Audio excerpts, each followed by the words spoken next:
Aaron was what I would describe as a dream baby, really happy, contented child, and he was like that all through his life, really. Growing up, he had a really big circle of friends.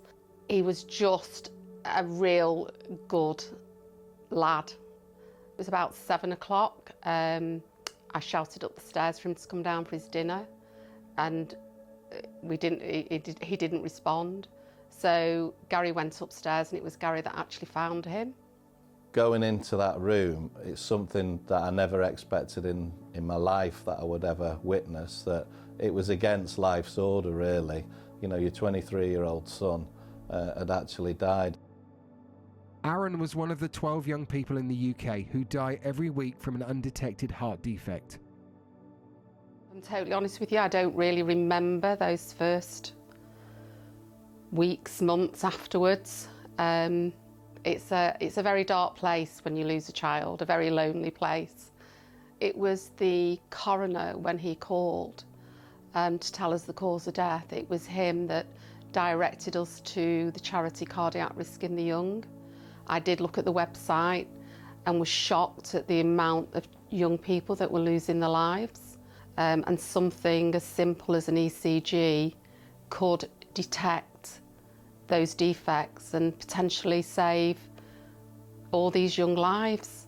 To me, I thought this became her salvation, really. I set up a memorial fund and set to fundraising.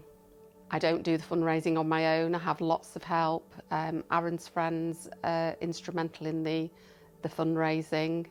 Since 2014, Deborah has raised more than £500,000, paying for 5,371 people to be screened, with 168 of those finding a potential fatal problem.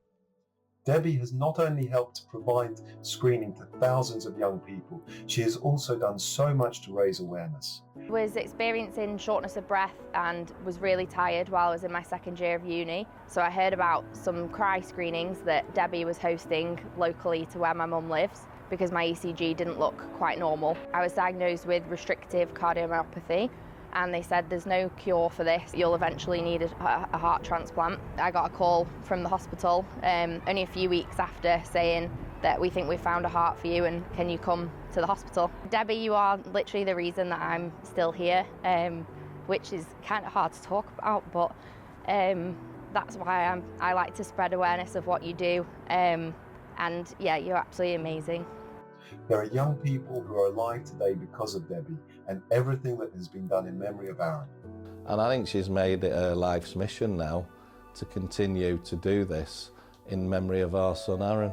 There's 12 young people losing their lives every single week. That's 12 families going through the heartache that we go through every day.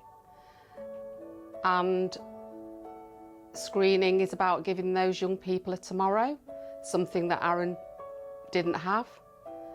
And it's also, for me, and I think any parent who's lost a child would agree, it's about keeping Aaron's memory alive. You're so incredibly strong. I mean, how did you find that strength? I mean, especially in those early days. I think the grief and the heartache of losing a child, that's where my strengths come from. That is my strength. Yeah.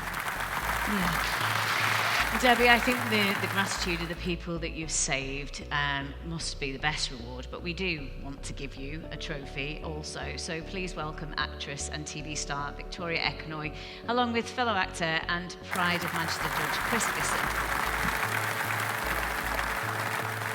When we read all these stories on the judging panel, we were just so taken back with your story, because it just struck us that after losing a child, most people would want to retract and curl up in a ball.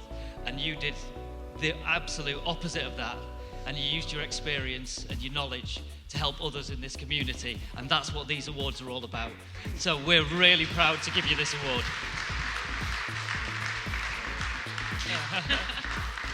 My baby boy is 2 years old, and I cannot imagine what you've been through, but more than that, You've used the grief and the trauma, and you're pushing through, and you're so strong to help everybody else, and it's so selfless. Well, thank you so much, Chris and Victoria, and huge congratulations once again to Debbie.